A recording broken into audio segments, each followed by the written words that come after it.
persecuted just on reporting the true events that are occurring in Pakistan? Look, Mario, I'm a student of history. And, just for all the listeners, if you look at the history, short history of Europe, after the Second World War, half of Europe had democracy and freedom. The other half went into a totalitarian state where they had all the curbs on freedom of expression and freedom, basically. So the difference between the same Europe, 50 years later, the Western Europe, which had freedom, became prosperous and way ahead, and Eastern Europe stayed back. Even Germany, the same German people, East and West Germany, there was a huge difference between the prosperity of Western Germans compared to the Eastern Germans. Because whenever you curb freedom of human beings, you retard their progress.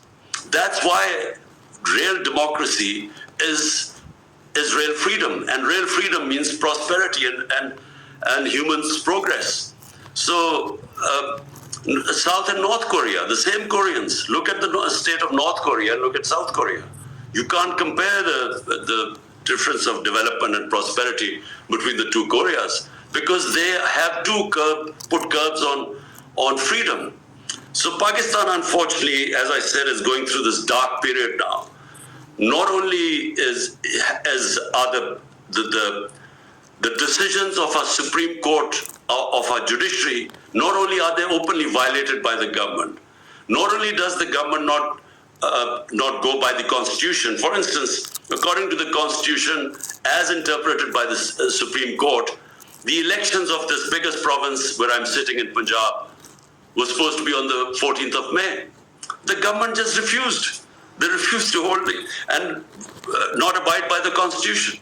And similarly, right now, our people go for bail, the courts give them bail, and then they get picked up by the police and on charges on other issues. So complete violation of fundamental rights going on right now.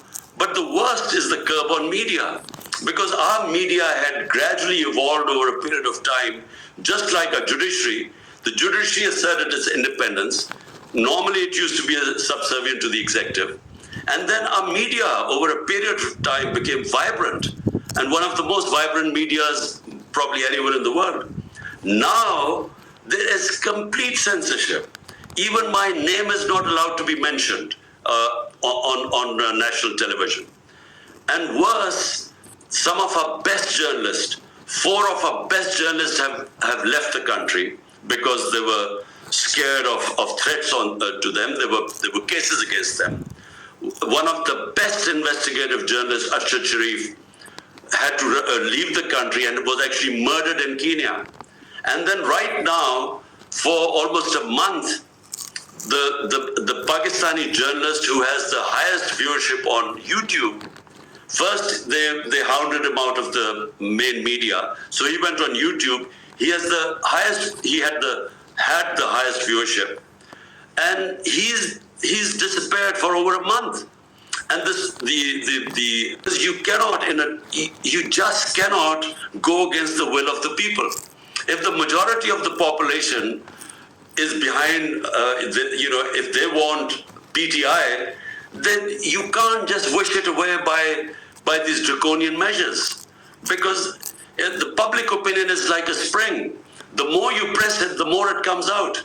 So the more they have put these, the victimization going on right now, and by the way, again, it is unprecedented.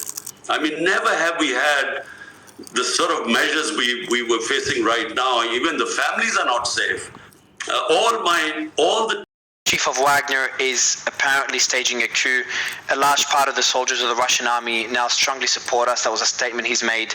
We've seen the Moscow exchange dropping very, very rapidly.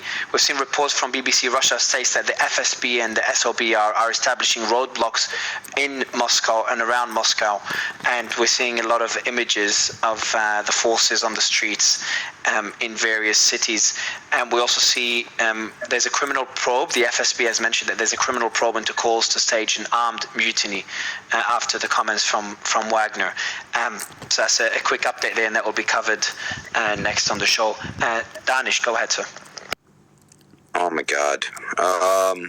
Well, we're praying for people, the regular people in Russia, I guess. I was going to say,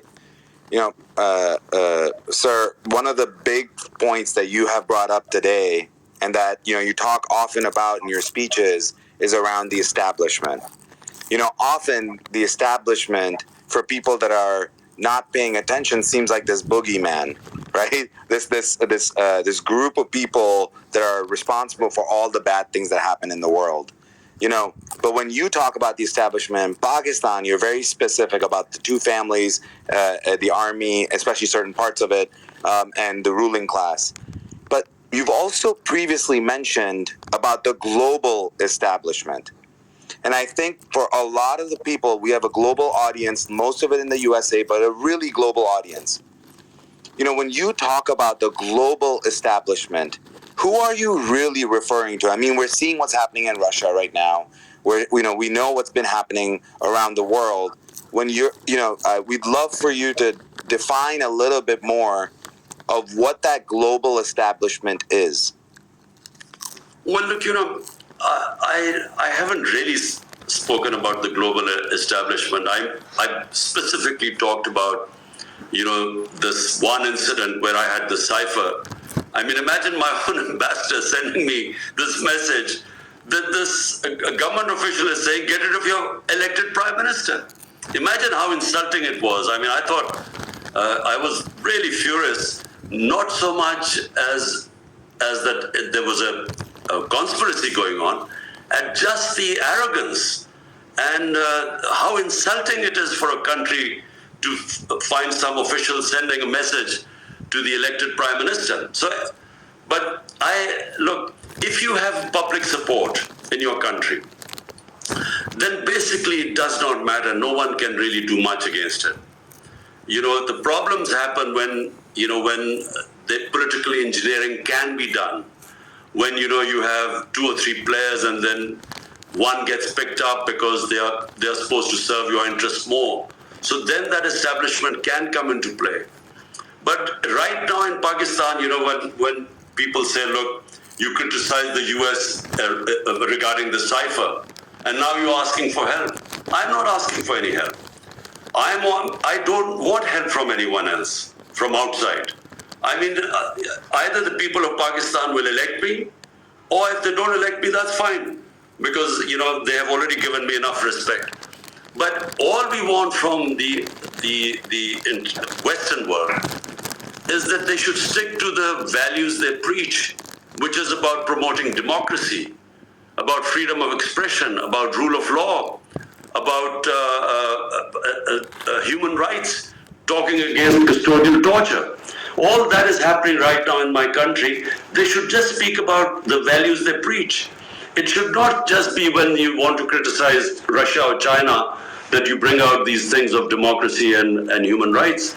It should be wherever, and especially in a country of 250 million people, when you see that the democracy is being dismantled, they should speak out, because this could have consequences later on.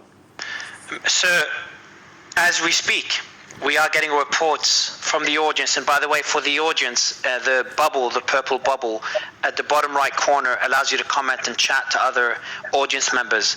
Our team is going through all the comments to find questions for Mr. Khan. In the meantime, we're getting reports, and we've been getting them for a while, and I think it's worth mentioning. Due to this space, internet services have been slowed down in various areas in Lahore by the government.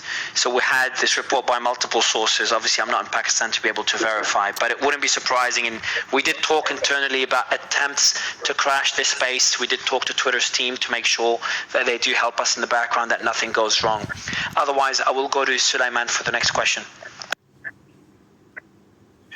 I mean, first of all, I think I'll ask a question in a second, but I'll just ask Imran Khan, what's your thoughts on what Mario said in terms of this censorship? Because I know that the internet has been removed during various times in order to make sure that you can't access the public. Look, this is what the government is trying to do, and this fascist government, because really I repeat, under General Musharraf's martial law, I was in the opposition. I actually went to jail for 7-8 days. But I never experienced these sort of fascist draconian measures, what is happening right now. This is unprecedented.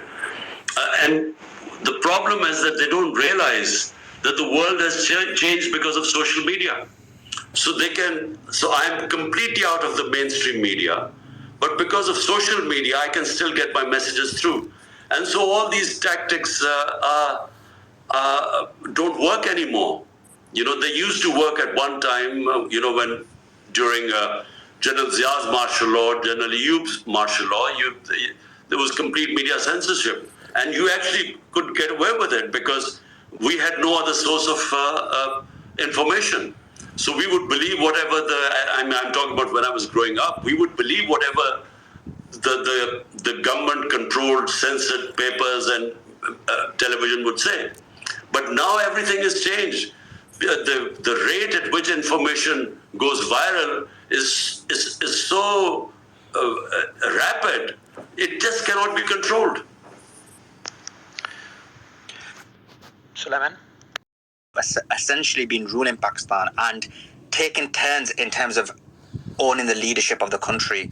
And obviously you were an outlier where you ruled the country, which wasn't those two families and wasn't the military. If you're not given this opportunity to fight the election, do you think that this is going to be the end of any form of democracy in the future and we'll continue to have the status quo? Look, we're on a genuine crossroads. I mean, we now face at one point a complete destruction of our democracy where we are headed. Because remember, when the Constitution is just violated by the government, for instance, the Constitution is clear that when you dissolve a government, and we dissolved out of the 4 provincial governments, my party was in power in 2 of them, which is 70% of Pakistan. So when we dissolved our governments, the Constitution is clear that elections have to be held in 90 days. Well, the government refused. The federal government refused to hold elections. Now, this is unprecedented. It does not happen in a democracy. Secondly, right now, all fundamental rights are being violated. And the police openly flaunts them. I mean, the judges, for instance, ask the police to bring in the people who they have put in jails.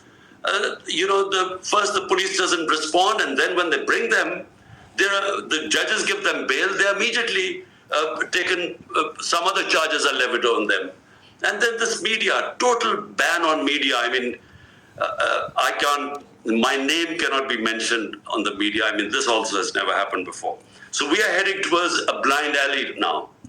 If we keep going this way, Pakistan has no future, because as we know, with this political instability, which is the more you run away from elections, we are in a space where no one knows where Pakistan is headed, and therefore the economy is not going to go. We have no way of picking up the economy if there's no political stability. So that's one way, and the other is free and fair elections. Allow the people to decide who they want to govern this country. And then once a government comes in with a proper majority and the backing of the public, then conduct sweeping reforms. Reform and governance, establishing rule of law, bringing the powerful under the law. And then the problem we face, the economy, the two twin deficits, the fiscal deficit and the current account deficit. Unless we make sweeping reforms, cutting our expenditure, raising our revenues, which needs governance reforms, unless we do that, we are not going to be able to get out of the mess we are in right now. And so that needs political stability, which can only come from free and fair elections. So, talking about stability, what does your relationship with the new army chief look like? If PTI were to win the next election and you become prime minister once again, what would that relationship look like? Because we would expect that relationship to be in good working order for there to no longer be any clashes. Well, at the moment, I'm afraid there is none. Although I have constantly asked for dialogue with the army chief because he holds the power. I mean, the coalition of parties are basically puppets now. So I have asked for dialogue, but unfortunately had no response from his side. And so whatever, you know, what do I say, animosity or whatever reservations he's got about me is from his side. So I understand that, you have to work with the establishment, although there has to be a new equilibrium, because I again repeat that you cannot have a system where the responsibility lies with the elected prime minister, but he does not have the authority to implement his program. So that has to happen.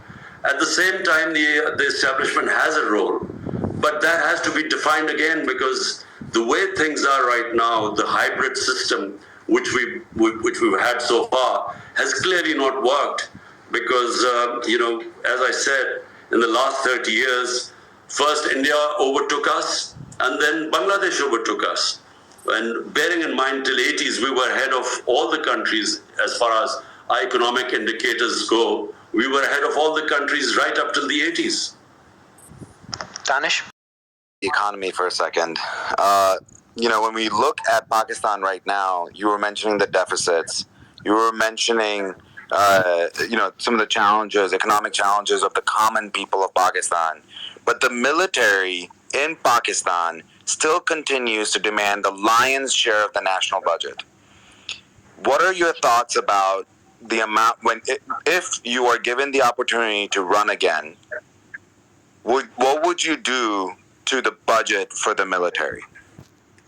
Look, what needs to be done? Well, problem is Pakistan lives in a rough neighborhood, and we need to have a strong defense. But what needs to happen is that we have to create wealth in this country. So, when we were in my last 2 years, on an average, we were growing at 6%. Now, 6% growth has been very rare in Pakistan. It's been Ayub Khan's time for a while, but then we were part of the CENTO, the pact with the US, and there were US dollars coming in. So we grew at something close to 6%. And then again in the 80s, we again grew at 6%, close to that. But that's when we were part of the Afghan Jihad, and then there were US dollars coming in. Then for a couple of years, Musharraf's time, we were growing. But then again, we were part of the war on terror and dollars coming in. But this was the first time without any dollars coming in, we had this growth rate.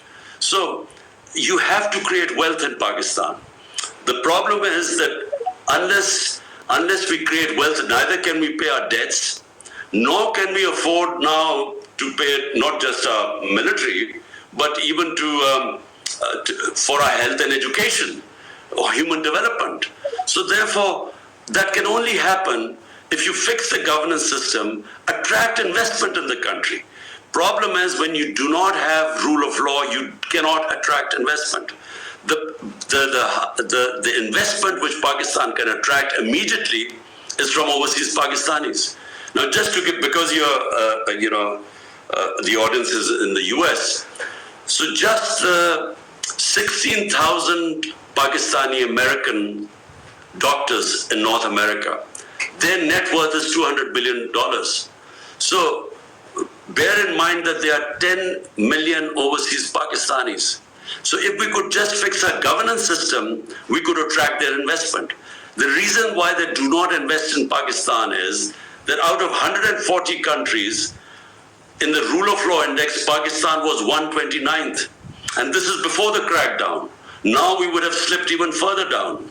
So when you do not have rule of law, you cannot attract investment, because the investor wants to have contract enforcement through a proper functioning judiciary where he feels that his investment is safe, will be protected. That's why people invest. From Pakistan, people are investing in Dubai because they feel the investment is safer there. Hence, the number one thing which a government has to do is fix that, the rule of law, the governance system, and then we can have access to investment from overseas Pakistanis. When China and India opened up, the first investments came from overseas Chinese and overseas Indians. And unfortunately, because of our very poor governance system, because of lack of rule of law, we just cannot attract investment. And that investment will create wealth, and then you can afford to pay for, your defense and your human development. Mr. Khan, I want to go back to what you're facing right now. You said you have no lines of communication with the army chief. What can you do, if anything, to avoid what you're facing, to avoid possibly going to jail? And I'm framing that question in a way, because I'm sure the army chief or his team is listening to this, I'm framing it in a way to say this is an open call to communication, to dialogue, to avoid the path the country is going down. I don't know what impact it will have, if any. I know there's censorship in Pakistan. Luckily, we're not on Pakistani media. Mr. Khan, I would love your response to this. Well, Mario, I have already made this appeal several times, but I get the impression that when I make the appeal, the establishment, or maybe the army chief, maybe they think that I'm getting scared and frightened because of all my party in jail or underground, or some of the party leaders leaving the party. So maybe they feel I'm now under pressure, and that's why I'm trying to open dialogue. But I've tried it from day one. Ever since the new army chief came, I sort of offered that, look, we should sit down, at least know what is your game plan, what is the roadmap. Because if the establishment feels that I, Imran Khan, is sort of somehow bad for this country, but explain to me then what is your idea of what should be best for the country. And unfortunately, so far, there has been no response. So maybe, Mario, from this message today, maybe there would be a response. But somehow I doubt it, because I think they're pretty fixed that whatever happens, my party cannot win the election. Well, my message to Asim Munir, who's the new army chief, is clear, and that's the same message from the Western world. There's going to be a lot of people listening to this. The West is watching, and we urge dialogue. We urge dialogue. The path that Pakistan is heading down, whether you agree with an opponent or don't agree, going to this extreme to censor someone and to end a political party is not how any country should function. And hopefully we'll see dialogue after this. And Mr. Khan, the question for you, and I know we're wrapping up shortly, I know you have to go, and I know that you probably want to check what's going on in Russia as well, considering this started like 10 minutes before our interview. But I want to ask about your family, sir. You did state in one interview you cannot even see your son, considering how bad the situation is. How is your family doing? Have you seen anyone from your family recently? And my question again is, are you worried about the next few days, sir?